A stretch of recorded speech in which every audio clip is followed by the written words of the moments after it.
যাচ্ছি। একটা কথা বলি রে মা, অধিকার এমনি এমনি পাওয়া যায় না রে মা, অধিকার জোর করে আদায় করে নিতে হবে। আমি তো কোনো অধিকার চাইনি বাবা। তবে কিসের আশায় তুমি এই সংসারে শুভাশুভের দায়িত্ব মাথায় তুলে নিয়েছো গো? যাকে তুমি স্বামী ভেবেই দিন রাত মনে মনে পুজো করে চলেছো, কিন্তু কখনো তোমার দিকে ফিরিয়েও তাকায় না। তবে কেন কেন তুমি এই সংসারের শুভাশুভের সব নিজেকে তিল তিল করে ক্ষয় করছো গো? ভয় কোথায় পূর্ণদা? আমি তো আমার শ্রদ্ধা ভক্তির আরাধনা করে আমার ভাগ্যটাকে জয় করার চেষ্টা করছি। আমি তো পূজারিনী বাবা। আমার দেবতা আমার পূজা নাই না গ্রহণ করলো, তবু সারাটা জীবন আমার দেবতাকে পূজা করে যেতে চাই বাবা। আমার পূজা আমার মতো পূজারিনী নিষ্ঠার ভক্তির পুজোয় পাথরের দেবতার হৃদয় গলবে কিনা জানি না রে মা, তবে এই পাষাণটার হৃদয় আজ গলে গেছে রে মা, গলে গেছে। তাহলে আর দেরি করছেন কেন কর্তা বাবু? দেরি করছেন কেন?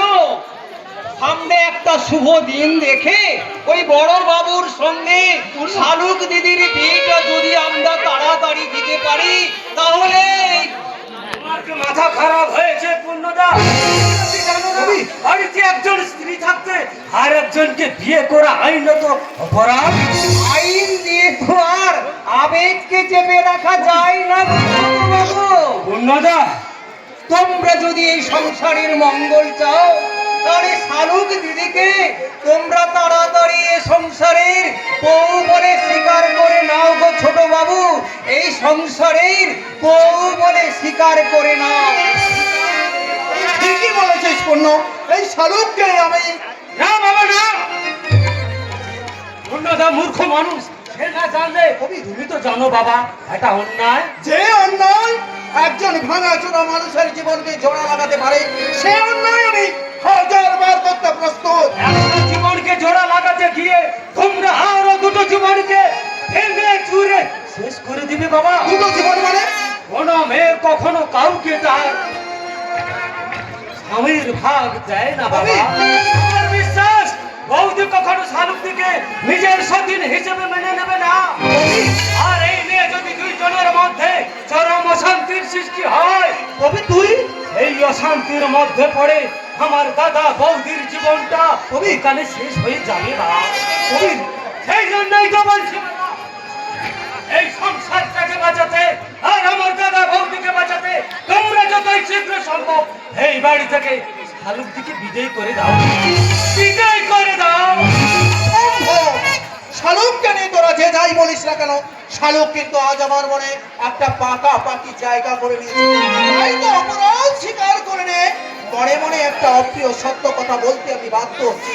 শালুকের আসল স্বামী নির্মল্য যেন কোনো দিন ফিরে না আসে, আর শালুক যেন সারাটা জীবন এই বাড়িতে থাকবে না বাবা, থাকবে না। সারাটা জীবনে শালুক কখনোই এ বাড়িতে নির্মলগ্ন হয়ে থাকবে না। আমি তোমাকে কথা দিচ্ছি বাবা, যেখান থেকে যেমন করে হোক যত শীঘ্রই সম্ভব আমি নির্মল্যকে খুঁজে এনে শালুককে তার হাতে তুলে দিয়ে আমি আমার কর্তব্য থেকে মুক্ত হবো বাবা। কর্তব্য থেকে মুক্তি নিতে গিয়ে কতগুলো কর্তব্যকে তুই অবহেলা করবি? আমি তো আমার কোনো কর্তব্যকে অবহেলা করিনি বাবা। উপযুক্ত সন্তান হয়ে বাবা মায়ের প্রতি যতটুকু কর্তব্য করা উচিত আমি যথাসাধ্য পালনের চেষ্টা করে চলেছি বাবা। অবাধ্য স্ত্রীর শত অবহেলায় আর রকমান সহ্য একজন আদর্শ স্বামী হওয়ার জন্য আমি আমি আপ্রাণ চেষ্টা করে চলেছি বাবা। শালুকের জন্য তুই কতটুকু কি কর্তব্য পালন করেছিস বাবা? যে মেয়েটা অনেক স্বপ্নের জাল করে এই নকল সংসার কি তার আসল সংসার ভেবে এই সংসারের সেবা করে চলেছে, সে কি সারাটা জীবন না পর্যন্ত লোককে নিয়ে শুধু কেঁদেই বেড়াবে? শালুকের চোখে জল মোছাতেই তো দিন রাত আমি পাগলের মতো নির্মল্যকে খোঁজ করে চলেছি বাবা। কিন্তু বাবা তুমি বিশ্বাস করো, আমি নির্মল্যকে কোথাও খুঁজে পাচ্ছি না। শালুকের কি হবে? আমি নির্মল্য যদি মারা গিয়ে থাকে? বাবা না, এমন কথা তুমি বলো না বাবা, এমন কথা তুমি বলতে পারো না। নির্মল্যকে বেঁচে থাকতেই হবে, তাকে শালুকের কাছে ফিরে আসতেই হবে।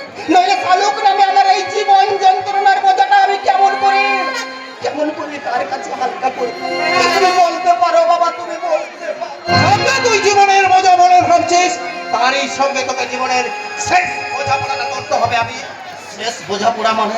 আমি তোকে মাত্র 7 দিন সময় দিয়ে দেব। এই সময়ের মধ্যে যদি শালুকের স্বামী নির্মাল্য জানতে না পারে, তাহলে শালুককেই তোকে তৃতীয় পক্ষ হিসাবে গ্রহণ করতে হবে। এই আমি বলে গেলাম। বাবা, এই আমার লাশ। বাবা এসব কি বলে গেল এবং এবং কেন বলে গেল? তবে কি শালুকের প্রতি আমার দুর্বলতার কথা বাবা আন্দাজ করতে পেরেছে? বাবাকে জানতে পেরেছে যে মেঘলার অবহেলায় উপেক্ষায় জর্জরিত শূন্য হৃদয়টার মাঝে শালুক আছে জায়গা?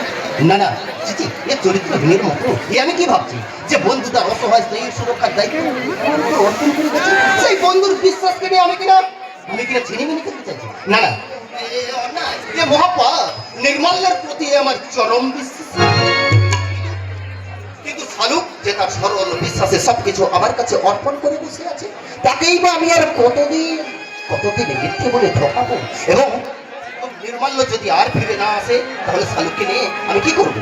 কেমন করে তার সামনে গিয়ে সব অপরাধ স্বীকার করে বলবো? বলতে হবে না গো মশাই, বলতে হবে না। আর তোমায় কিছুই বলতে হবে না। তোমার জন্য জল আনতে দেরি হয়, আমি অপরাধ স্বীকার করে নিচ্ছি। শালুক, আসলে আমি বুঝতে পারিনি গো, আজ এত শিগগিরই তুমি আমাদের থেকে বাড়ি ফিরে আসবে। এই নাও ঠান্ডা জল খাও। তোমাকে আর আগে খেতে করে আমার সঙ্গে ঠান্ডা জল দিতে হবে না, ওর জন্য আমি কফি করে নিচ্ছি। এই নাও তো গরম গরম কফি। কিন্তু আমি যে ভীষণ ক্লান্ত আর তৃষ্ণার্ত না, তাই আমি বরং আগে ওই ঠান্ডা জলটাই পান করে নিই। তা করবে না, অন্যের দেওয়ার জলটা তো তোমার কাছে অমৃত বলে মনে হয়। আর আমি যে তোমার জন্য এই প্রথমবার কফি করে আনলাম, তার কোনো দাম নেই। এ কি করলে মেঘলা? তুমি কি করলে? আমি অত্যন্ত তৃষ্ণার্ত ছিলাম, তাই ওই জলটাই পান করা আমার জরুরি ছিল। তাই বলে তোমার দেওয়া কফি আমি খাবো না, সেটা তো একবারও বলিনি। আজকাল আমি সবটা প্রকাশ কর। আর আজকাল দেখছি আমার চেয়ে ওই শালুকে তুমি বেশি বুঝতে শুরু করেছো। দিদি, ওটা তোমার ভুল ধারণা মেঘলা, সম্পূর্ণ ভুল ধারণা। যার যেমন আচরণ সে তেমনি গুরুত্ব পেয়ে থাকে। তবু আমার প্রতি যদি তোমার কোনো সন্দেহ থাকে, তাহলে তুমি আরেকবার আমার জন্য কফি। একটা কোয়ার্টার মধ্যে থাকিস না। তুমি বলে না আমার ঘরে এসো, আমি তোমার জন্য চাউমিন বা ম্যাগি বানিয়েছি। জাস্ট কিন্তু আমি যে তোমার জন্য হাতে বানানো রুটি আর আলুর তরকারি বানিয়ে রেখেছি। হাতে গড়ানো রুটি আর আলু তরকারি বানিয়ে রেখেছি। এই, তুমি খাবে তো? সব সময় আমার স্বামী স্ত্রীর মধ্যে পূরণ করবে না, ঠিক আছে? বলো কি খাবে? চিকেন কারি না মটন কষা? ছি ছি, আজ লক্ষ্মী ঘরে আবার এসব রান্না কেউ করে নাকি? এই জন্যই তো আমি তোমার জন্য নিরামিষ রান্না চাপিয়ে এসেছি। আলু পোস্ত আর ধোকার ডালনা। তোমাকে হারবার বলেছি, আমার স্বামী স্ত্রীর মধ্যে তুমি কোনো কথা বলবে না। ও তো অন্যায় কিছু বলছে না। এ বাড়িতে কোনো বৃহস্পতিবার কোনোদিন আমিষ রান্না হতে দেখেছো না? দেখেছো কি? তাছাড়া সপ্তাহে অন্তত একদিন নিরামিষ খেলে শরীর খুব ভালো থাকে মেঘলা। আচ্ছা, বড় কথা, ওই শালুকাতে রান্না খেলে তোমার মনটা ভালো থাকবে। ভাব করছো না, শালুক যা করছে সেটাই ঠিক, আর আমি যেটা করছি সেটাই ভুল। ভুল আর ঠিক যাই হোক না কেন, আজ আমি যা করবো তোমাকে তাই মেনে নিতে হবে, আর আমি যা খাবো তোমাকে তাই খেতে হবে। চলে এসো, চলে এসো। এ কি করছো? ছাড়ো, ছাড়ো বলছি। এমন অলক্ষণে কাণ্ড করো না দিদি। আজকের দিনে আমিষ খেলে শুধু ওনারই অমঙ্গল হবে না, এই সংসারের অমঙ্গল হবে। তাই বলছি তুমি আমার সাথে এসো, আমি তোমায় নিরামিষ রান্না করে দেবো। এই শয়তান, আমার স্বামীর মঙ্গল অমঙ্গলের চিন্তা করা তুই কে? মেঘলা, উনি শুধু তোমার একার স্বামী না, আমারও স্বামী। শালুক। বলো, ওর কথায় প্রতিবাদ করে ওকে তুমি বলে দাও যে তুমি ওর কেউ নয়, আমি তোমার একমাত্র স্ত্রী। না না, তুমি ওকে বলে দাও আমিও তোমার স্ত্রী। তুমি ওকে বলে দাও তুমি ওর কেউ না, আমি তোমার স্ত্রী। তুমি ওকে বলে দাও আমিও তোমার স্ত্রী। Please stop it! তোমরা চুপ করো, চুপ করো। বলো না গো, তুমি না। আমার মনে হচ্ছে আজ আমি তোমাদের মাঝে আজ একটু করে আমি হারিয়ে যাব।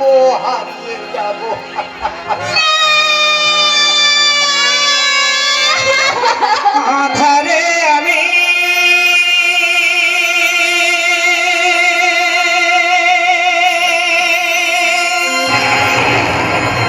হারিয়ে যাব, আলোর স্বপ্ন কেন দেখাবে? সবই তো জানো, সবই তো বোঝো, কেন তুমি আধারে ডুবালে? আধারে আমি হারিয়ে যাব, আলোর স্বপ্ন কেন দেখালে? সবই তো জানো, সবই তো বুঝো, কেন তুমি আধারে ডুবালে? সবই তো জানো, সবই তো বোঝো, কেন তুমি আধারে ডুবালে? আধারে আমি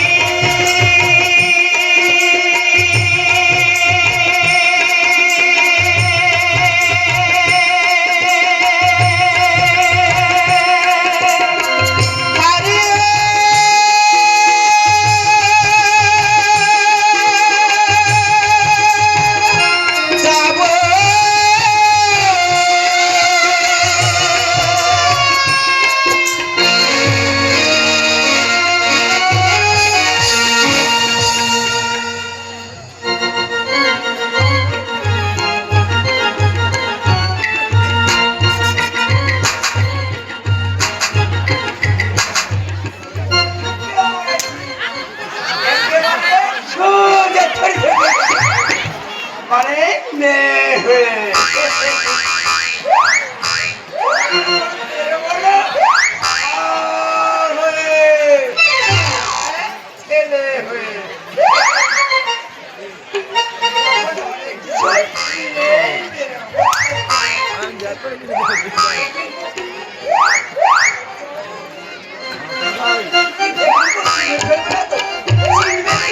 ওই তো কত বছর আমাদের গ্রামে গো, আমাদের গ্রামে এমএসআর যাত্রা হয়েছিল, এমএসআর যাত্রা। সেই বিশাল লক্ষ্মী নাট্য সংস্থার নায়িকাটা না আসায় আমি নায়িকার সাথে পুরো যাত্রাটা আবার গ্রামের লোকেরা কেউই চিনতে পারো না, এখানেও কোনো সবাই চিনতে পারো না। কি মুশকিল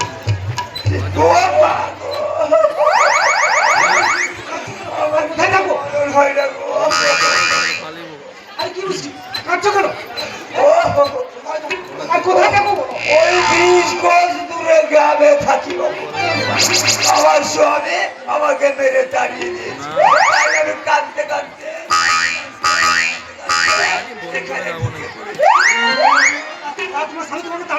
আমার বাচ্চা কাচ্চা হয় না।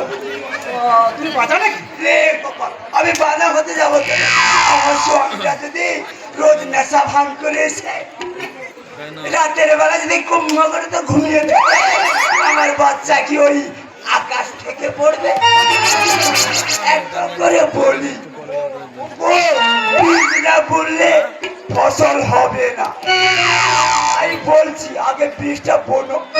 সে কি বলছিল কে জানে, বলে কিনা আমার বীজ গুলার মুরুদ ভাগিয়ে দিন, এই কথা বলে আমার ধার ধরে বাড়ি থেকে বার করে দিল। বললো সেদিন বাচ্চা কাচ্চা হবে, সেদিন কোলে করে দিয়েই বাড়ি ফিরবি, নয়তো নয়। বলো বাবু, এবার এখন এই বাচ্চা কোথায় পাবো? মহিলা মরেছে, ওকে যদি এখানে কিছুদিন রাখা যায় তাহলে ওকে দিয়ে আমাদের ভর্তি। কি হলো বাবু, কি ভাবছো? কিন্তু তোমার নাম কি? তোমাকে দেখে আমার কি মনে হচ্ছে জানো, ওই মুখ পোড়া স্বামীটার সঙ্গে দেখা হওয়ার আগে তোমার সাথে যদি আমার দেখা হতো তাহলে আমার এই জমি পূর্ব জমি কি পতি। কি গো বলো না, তুমি আমাকে এখানে কিছুদিন আগে একটা বাচ্চা কাচ্চা। আপত্তি নেই ফুলরানী, কিন্তু আমার আগে মালিককে জিজ্ঞাসা করি। মালিক? মালিক বলে তুমি তাহলে মালিক নও, তুমি চাকর। আমি কিনা একটা চাকর বাকরের সাথে চোখ তোমার সাথে আমি কোনো কথা বলবো না। বলার তোমার মালিককেই বলবো, তাকে তোমার মালিক। এটা আবার কোথা কালকে মাল কিনে নিল বাবা। এ শালা কে শালা?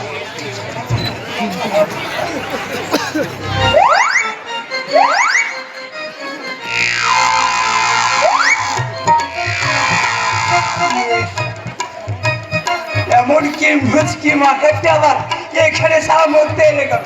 এই দৃশ্য, এই চাকরে চাকর সারা কোথা কাল একটা মেয়ে ছেলেছে আমাকে কিনা বলে চাকল।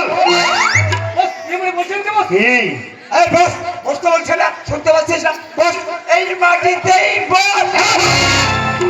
আর একটা উল্টো পাল্টা কিছু বললে না তোর আমি মাথা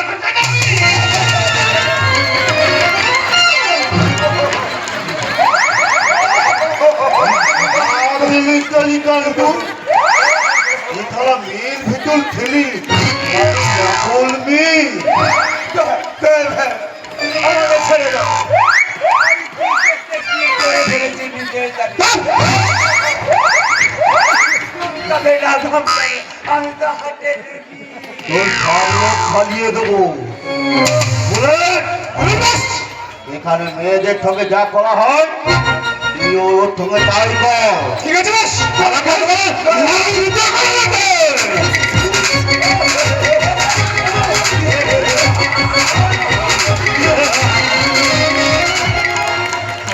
ও কি করে তরফ করলাম রে বাবা। এই না গজল, এই কালে হচ্ছে না।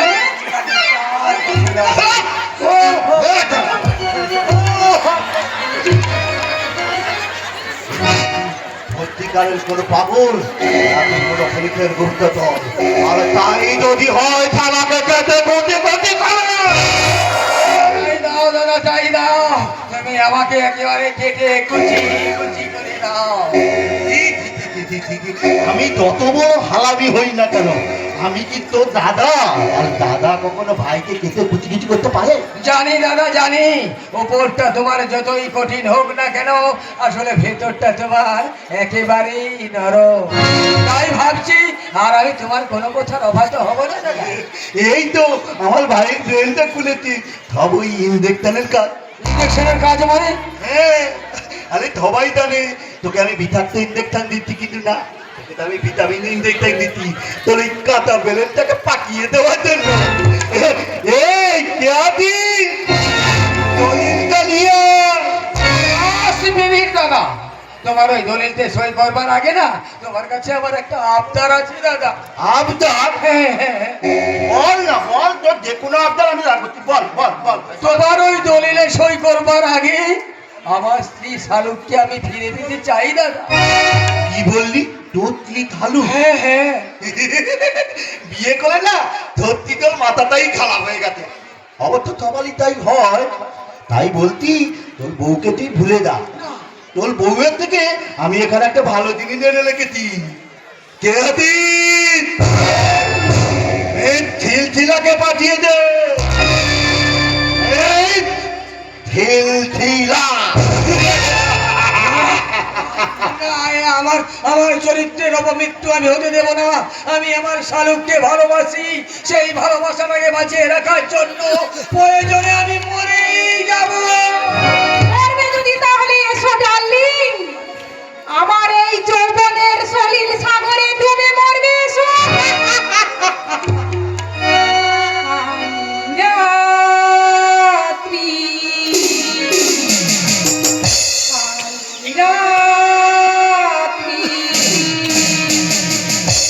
অন্ধকারে সাথী। এসো না।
পরিবারের সুশিক্ষিতা মেয়ে, তাহলে তুমি কেন একটা সুন্দর জীবন ছেড়ে এমন নোংরা ঘৃণ্য আবর্জনায় এসে পড়লে? আমার কথা থাক জামাই বাবু, আগে বলো আপনি এখানে এই দেশে আর আমার দিদিমা কোথায়? তোমার দিদিকে আমি হারিয়ে ফেলেছি। হারিয়ে ফেলেছেন কিভাবে? তবে শোনো শিউলি, সেই কাহিনী।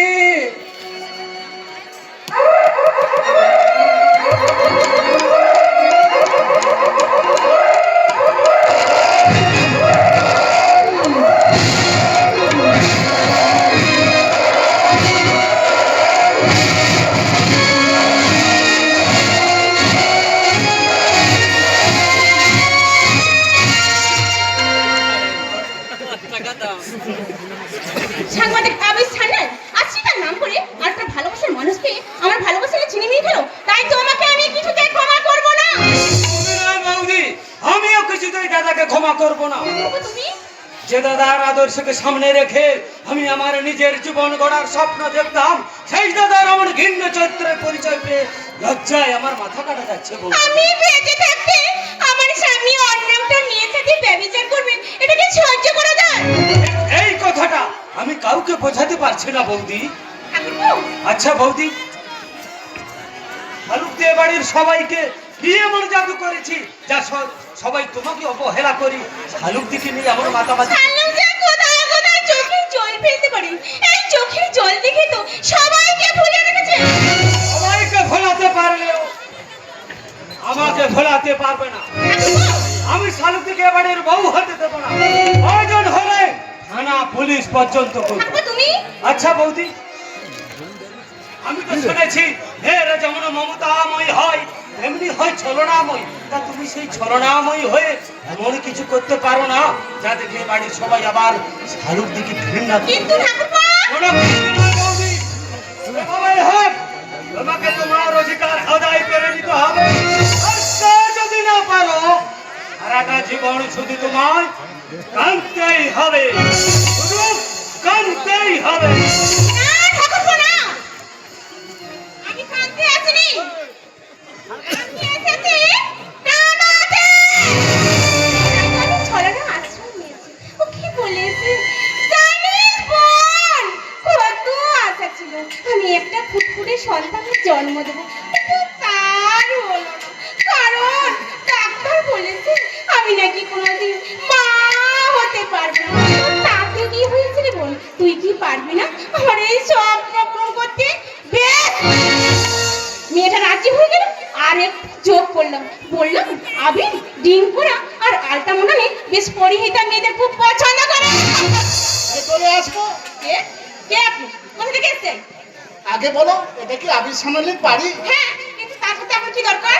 না মানে শালুক বলে এখানে কেউ থাকে, আমি তার সঙ্গে দেখা করতে এসেছি। আমি তার দাদা। দাদা, আমি অনেক খোঁজ খবর নিয়ে জানতে পেরেছি যে আমার বোন শালুক সাংবাদিক আবির সামনের বাড়িতে আসছিল। তাই তো তার কাছে জিজ্ঞাসা করতে এসেছি নির্মাল্যকে বিয়ে করে কেন শালুক আবির বাবু বাড়িতে আসছি।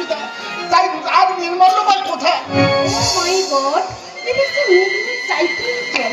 ওনার অনুমান যদি সত্যি হয় তাহলে তো আজই ভরে যেতে পারে এই সংসারে শালুকের বিসর্জন। বদমাস মেয়ে, বলো তো বোন, নিজের স্বামী থাকতে কিনা অন্যের সংসারে এসে পড়ে আছে। নির্মাল্যর সাথে ওর কি হচ্ছে তা আমি জানি। নির্মাল্যর সাথে ওর যদি কোনো পরিমলা হয়ে থাকে ও তো আমার কাছে ফিরে যেতে পারতো। তা না করে আমার মান সম্মানকে একেবারে শুধু একটা কথা কি বলছেন দাদা? এই খালি শান্তি করে সবসময় শালুক। দয়া করে আপনি তাকে ফিরিয়ে নিয়ে গিয়ে আমাদের এই সংসারটাকে আপনি রক্ষা করুন, রক্ষা করুন। নিশ্চয়ই রক্ষা করবো বোন, কিন্তু কেন ছাড়ো? তবে কি নিজের ইচ্ছায় নির্মাল্যকে বিয়ে করছিল বলে নির্মাল্যর কাছে ধোকা খেয়ে সে আজ লজ্জায় আমার কাছে দাঁড়াতে পারেনি।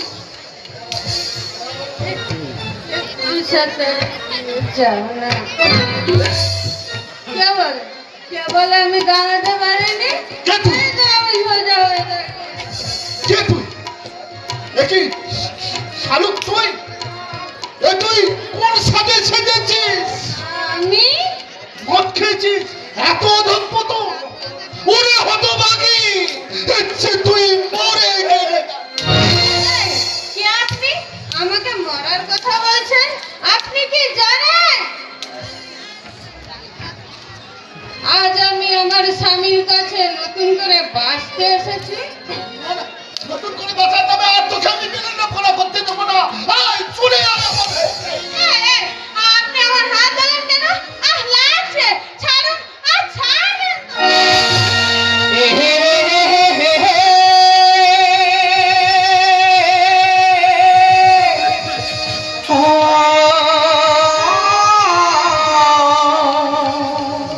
কি বললি? ভীষণ অসভ্য লোক তো আপনি। একটা অচেনা অপরিচিত মেয়ের হাত ধরতে আপনি কি না? কি বললি? অচেনা, অপরিচিতা? তার মানে তুই সত্যি আমার চিনতে পারছিস না? একবার যে দেখ রে হতভাগী, আমি তোর দাদারি, যে তোকে কোলে পিঠে করে মানুষ করেছিল, সেই হতভাগ্য দাদাটাকে আজ চিনতে পারছিস না রে। কি মেয়ে, কি বোকা। আপনি যে হঠাৎ করে কাঁদতে শুরু করলেন। আমায় ক্ষমা করে বোন, এই অসময় তোমাকে বিরক্ত করবার জন্য আমি হাত জড়ো করে তোমার কাছে ভিক্ষা চাইছি। আসলে তোমার মতো দেখতে আমার যে একটা বোনকে খুঁজতে এসেছিলাম, সে আজ আমার কাছে মরে গেছে, মরে গেছে।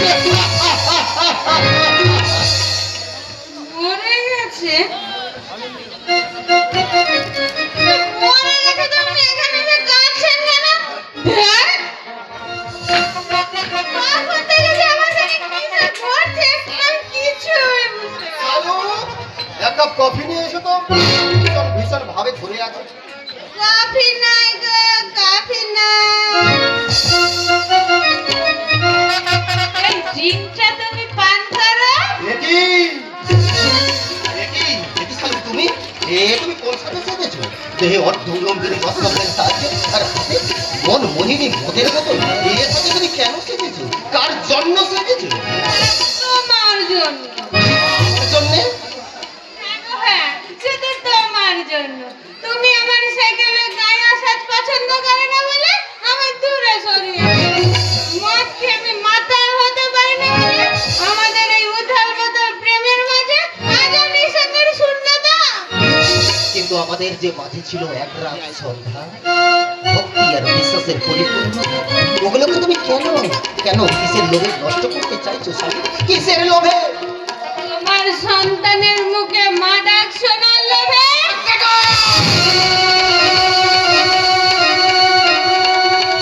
আজ তোমার স্বামী নির্মাল্য বেঁচে আছে কিনা আমি জানি না, আর যদি মরে গিয়ে থাকে তো সে বেঁচে গেছে কারণ তোমার মতো স্ত্রীর এই ব্যভিচারিণী সাজ নিজের চোখে দেখার পর নির্মাল্য নিশ্চিত আত্মহত্যা করতো। কি বললে? এত দেরি যার নামে আমি সিঁদুর পরে এসেছি, তিনি আমার স্বামী নন, আমার স্বামী অন্য কেউ। তোমার স্বামী আমার বন্ধু নির্মাল্য। এ কি করে সম্ভব? যাকে আমি জানি না, চিনি না। চিনবে কেমন করে? সেদিন তো তোমার জ্ঞান স্মৃতি শক্তি সব হারিয়ে ফেলেছো, আর নির্মলের অনুরোধে তোমাকে আমার বাড়িতে কিছুদিনের জন্য আশ্রিতা। চুপ কর, চুপ কর। শালুককে সবকিছু শোনানোর আগে আমার কথাটাতে শোন। কি আর শোনবো বাবা, কি আর শোনবো? যে শালুক এতদিন তোমার এই